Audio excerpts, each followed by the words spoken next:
ஓம் ஆதிமா சிவசக்தி போற்றி. ஓம் ஓம் நமோ நாராயணாய. அனைவருக்கும் வணக்கம்ங்க. உங்கள் அனைவரையும் இந்த 191வது பதிவு புத்தாண்டு பதிவாக வெளிவருகிறது. லிட் லேம்ப் வித் வாட்டர், தண்ணீரினால் விளக்கேற்றுங்கள் என்னும் சிறப்பு பதிவில் சந்திப்பதில் மிக்க மகிழ்வடைகிறேன்.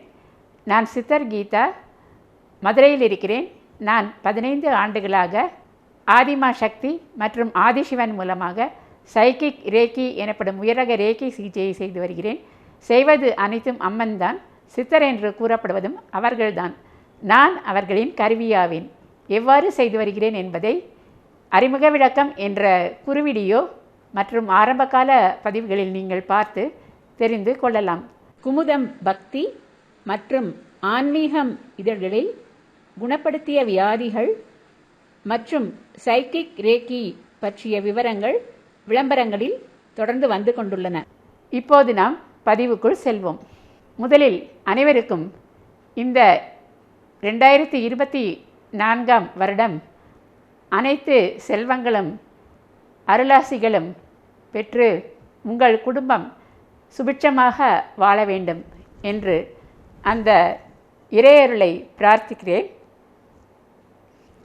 இந்த தலைப்பு அனைவருக்கும் வினோதமாகத்தான் தோன்றும். என்ன, தண்ணீரில் விளக்கேற்றுவதா, இது சாத்தியமானதா என்று நினைக்க தோன்றுகிறது அல்லவா? ஏற்கனவே 3 மகான்கள் அவ்வாறு ஏற்றியிருக்கிறார்களே. நம்மிடையே வாழ்ந்த அந்த மகான்கள் அவ்வாறு தகுதிகள் பெற்றதற்கான காரணங்களையும் நாமும் அவ்வாறு தகுதி பெற இயலுமா என்பது பற்றியும் இப்பதிவில் நாம் பார்ப்போம். 3 இருவர் சமகாலத்தவர், ஒருவர் 6ஆம் நூற்றாண்டை சேர்ந்தவர். ஆனால் இந்த தண்ணீரில் விளக்கேற்றுவது எந்த காலத்திலும் நடைமுறையில் சாத்தியப்பட்டது என்றால் அது இறை அருள் அவர்களுள் இறங்க பெற்றதாலேயே ஆகும். இப்போது பின்னோக்கி நகர்வோம். அருட்பிரகாச வள்ளலார் என்ற ராமலிங்க அடிகளார் முதலாம் அவர் ஆவார். இவர் இப்பூவுலகில் மானுட உடலில் வாழ்ந்த காலம் 5 அக்டோபர் 1823 முதல் 30 ஜனவரி 1874 ஆண்டு வரை 51 ஆண்டுகள். அடுத்தவர் ஷீரடி சாய்பாபா அவர்கள். அவர் காலம் செப்டம்பர் 28, 1838 முதல் அக்டோபர் 15, 1918 வரை.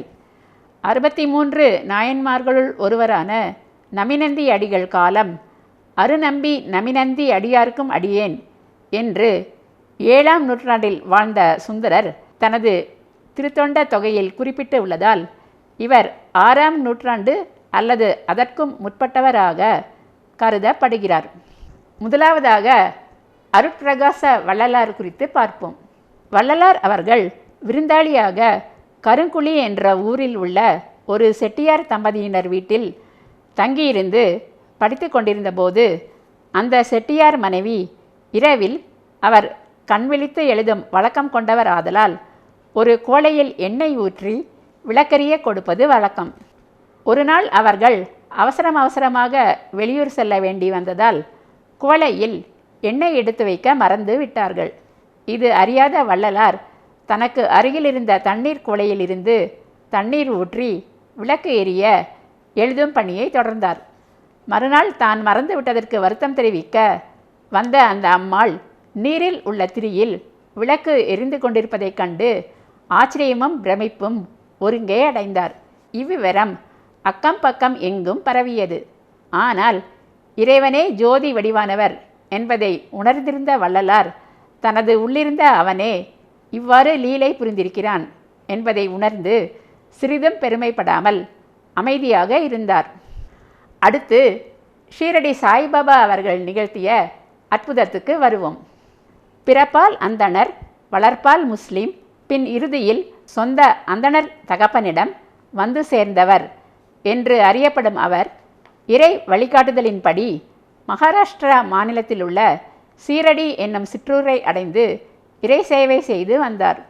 தினசரி அங்குள்ள மசூதி மற்றும் கோயில்களில் மத பாகுபாடு இன்றி மண்ணால் செய்யப்பட்ட அகல் விளக்குகளில் எண்ணெய் ஊற்றி ஏற்றுவதை தினசரி கடமையாக கொண்டிருந்தார். இதற்காக அங்குள்ள எண்ணெய் வியாபாரிகள் இலவசமாக தரும் எண்ணெயை ஊற்றுவார். தினம் தினம் அவருக்கு ஆரம்பத்தில் உதவிய எண்ணெய் வியாபாரிகள் அனைவரும் பின்னே மனம் மாறி சேர்ந்து கூடி பேசி, இன்று இவர் வந்து கேட்டால் எண்ணெய் இல்லை, தீர்ந்து விட்டது என்று கூறிவிடுவோம் என்று முடிவு செய்து அவ்வாறே கூறினர். இதனால் மனம் வருந்தாத அவர் தனது கடமையை செய்ய உதவுமாறு இறைவனை வேண்டியபடி அகல் விளக்குகளில் நீரை ஊற்றி திரியேற்ற அவை முன்னிலும் பிரகாசமாக ஒளிர்ந்து எரிந்தன. இவ்வதிசயத்தை பார்த்த எண்ணெய் வியாபாரிகள் தங்கள் செயலுக்கு மனம் வருந்தி மன்னிப்பு கேட்டனர். அவரும், இனி இவ்வாறு செய்யாதீர்கள், இறை சேவைக்கு உதவுவது ஒவ்வொரு மனிதனின் தலையாய கடமை என்று கூறி மன்னித்து அனுப்பி வைத்தார். இப்போது நமிநந்தி அடிகள் கதைக்கு வருவோம்.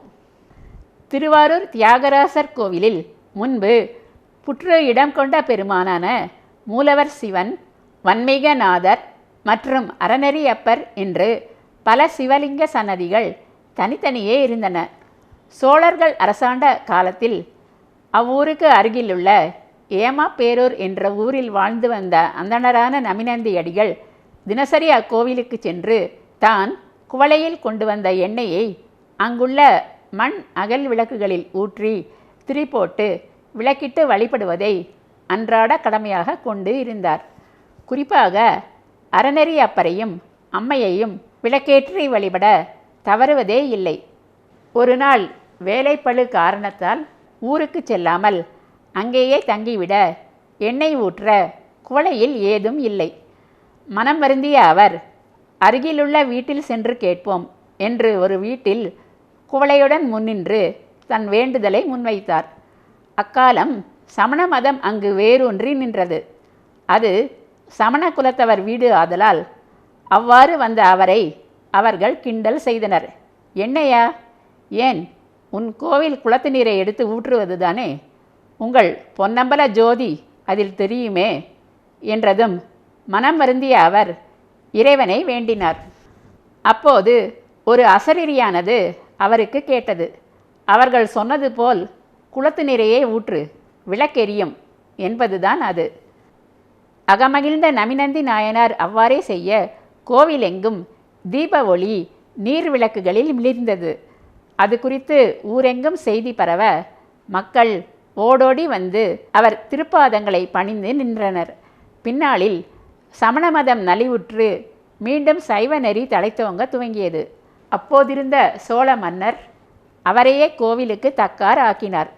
திருப்பணிகளுக்கும் பொன்னும் பொருளும் கொடுத்து உதவினார். நமிநந்தி அடிகளும் பங்குனி உத்திரம் போன்ற பல திருவிழாக்களை வெகு சிறப்பாக நடத்தி வந்தார். ஒருமுறை ஏமாப்பேரூரை அடுத்த மணலி என்னும் சிற்றூரில் அநேக மக்கள் கூடி நடத்தும் திருவிழாவில் தியாகேச பெருமான் உற்சவராக எழுந்தருளும் திருக்கோலத்தை தரிசிக்க ஜாதி மத இன பேதமின்றி அனைத்து ஊர் மக்களும் திரண்டு மகிழ்வுடன் கொண்டாடினர். அங்கு சென்று திரும்பிய நமிநந்தி அடிகள் வீட்டிற்குள் வராது வெளியேவே தயங்கி நிற்பதை பார்த்த மனைவி அதற்கான காரணத்தை கேட்டார்கள். அதற்கு நமிநந்தி அடிகள் அவர்கள், நான் இனம், குலம், ஜாதி என்று ஏதும் தெரியாத பலதரப்பட்ட மக்களை சந்தித்துவிட்டு அவர்களை தொட்டும் விட்டு இப்போதுதான் வீட்டுக்குள் வந்துள்ளேன். என்னால் ராப்பூசை இவ்வாறு எவ்வாறு செய்ய இயலும்? ஆகவே நீ வீட்டினுள் சென்று எனக்காக சுடு தண்ணீர் போட்டு வை, பின்னே அதை கொண்டு வந்து வெளியே வைத்துவிடு. நான் இங்கேயே குளித்துவிட்டு பின்னர் வீட்டினுள் வருகிறேன் என்று கூறினார்.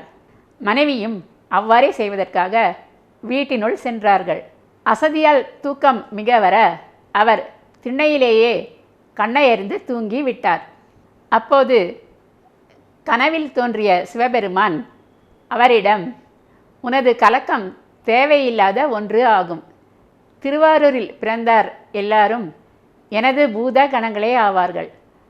அதை நீ நாளை திருவாரூர் செல்கையில் நேரில் தெரிந்து கொள்வாய் என்று கூறி மறைந்தார். பதட்டத்துடன் கண் விழித்த நமிநந்தி அடிகள் உள்ளே ஓடோடி சென்று தான் தினசரி பூஜை செய்யும் சிவலிங்கம் அமைந்துள்ள பூஜை அறையில் சிவபெருமானிடம் மன்னிப்பு கேட்டபடி இறை பூஜையை நிறைவு செய்தார். மறுநாள் காலையில் திருவாரூர் சென்றவருக்கு அங்கே ஒரு பேரதிசயம் காத்து இருந்தது. அங்கிருந்த அனைவரும் எப்போதும் சிவனுடன் இருக்கும் பேறு பெற்ற சிவகண சொரூபத்தில் பேரொளி பிளம்பாக திருவெண்ணீரு மேனியோடு திகழும் காட்சியை கண்ட அவர் மெய்சிலிருத்து அப்புனித மண்ணை நிலத்தில் வீழ்ந்து வணங்கினார். திருக்கோவிலுக்கு சென்று உலகில் உள்ள அனைவரும் ஜாதி மத இன பேதமின்றி தங்கள் குழந்தைகளே என்பதை உணர்ந்து கொண்டேன் என்று கூறி தனது பெரும் பிழையை பொறுத்தருள வேண்டிய அவர் அதன் பின்னர் ஏமாப்பேரூரை விட்டு திருவாரூரிலேயே தங்கி இறைச்சேவை புரிந்து வைகாசி மாதம் பூசம் நட்சத்திரத்தில் இறையடி சேர்ந்தார். இதுவே அவரது குரு பூஜை நாளாக கொண்டாடப்பட்டு வருகிறது. அது முதல் அவர் 63 நாயன்மார்களுள் ஒருவராக பெரும் சிறப்பு பெற்றார்.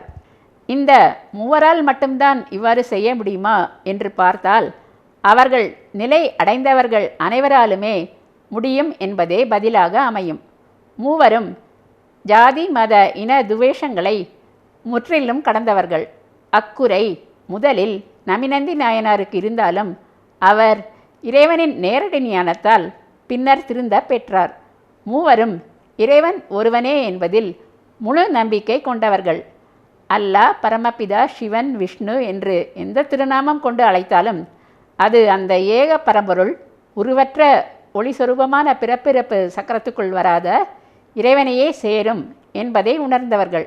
மக்களையும் அந்நிலைக்கு உயர்த்த பெருமுயற்சி செய்தவர்கள்.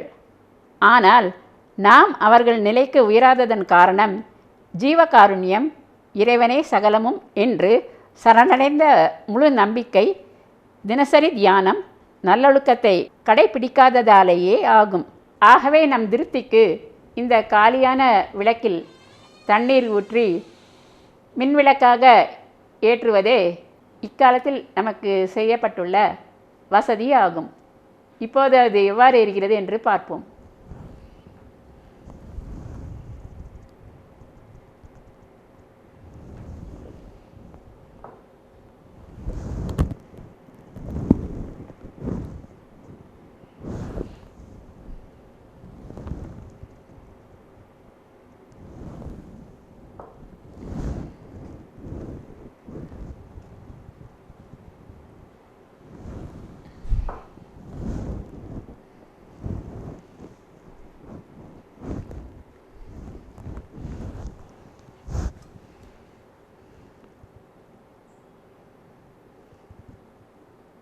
இவ்வாறு ஏற்றுவதில் எந்த ஒரு பெருமையோ மகிமையோ கிடையாது. இது நிரந்தரமானதும் அல்ல. இல்லக விளக்கது இருள் கெடுப்பது, சொல்லக விளக்கது சோதி உள்ளது, பல்லக விளக்கது பலரும் காண்பது, நல்லக விளக்கது நமச்சிவாயவே என்றார் தேவாரத்தில் திருநாவுக்கரசர். சிவம் என்றால் ஒளி என்று அர்த்தம். ஆக இந்த இனிய புத்தாண்டில் அனைவரும் இல்ல விளக்குகளை ஏற்றும்போது நல்ல சோதியுள்ள விளக்கான நமச்சிவாய என்ற நாமத்தை நமது புருவமத்தியில் உள்ள ஆன்மாவை பிரகாசிக்கச் செய்திட உச்சரித்து எல்லாம் வல்ல பரம்பொருளான ஒளி பிரகாச ஜோதியை தியானிப்போம். அப்போது தண்ணீரில் மட்டுமா விளக்கு ஏற்ற இயலும்? நமக்கு ஏற்படும் பரவசத்தில் நமது கண்களிலிருந்து வழிந்தோடும் ஆனந்த கண்ணீரில் கூட நம்மால் விளக்கேற்ற இயலும். அனைவருக்கும் நீங்கள் எண்ணியவை யாவும் நிறைபெற வேண்டும் என்று மனமார வாழ்த்தி இந்த புத்தாண்டு பதிவை நிறைவு செய்கிறேன். நன்றி, வணக்கம். சப்ஸ்கிரைப் செய்யாதவர்கள் அவசியம் செய்யுமாறு கேட்டுக்கொள்கிறேன். மேலும் கேஸ் விஷயமாக என்னை சந்திக்க விரும்புவர்கள் கீழே வரும் தொலைபேசி எண் 0452420851 என்ற தொலைபேசி எண்ணில் தொடர்பு கொள்ளுமாறு கேட்டுக்கொள்கிறேன். லைக்கும் போட்டு உற்சாகப்படுத்தலாம். கமெண்ட்ஸிலும் தங்கள் கருத்தினை தெரிவிக்கலாம். இதுவரை பொறுமையாக பார்த்த உங்கள் அனைவருக்கும் எனது மனமார்ந்த நன்றிகளை மீண்டும் தெரிவித்துக்கொண்டு, வணக்கத்தையும் இரண்டாவது முறையாக தெரிவித்துக்கொண்டு விடைபெறுகிறேன். வணக்கம்.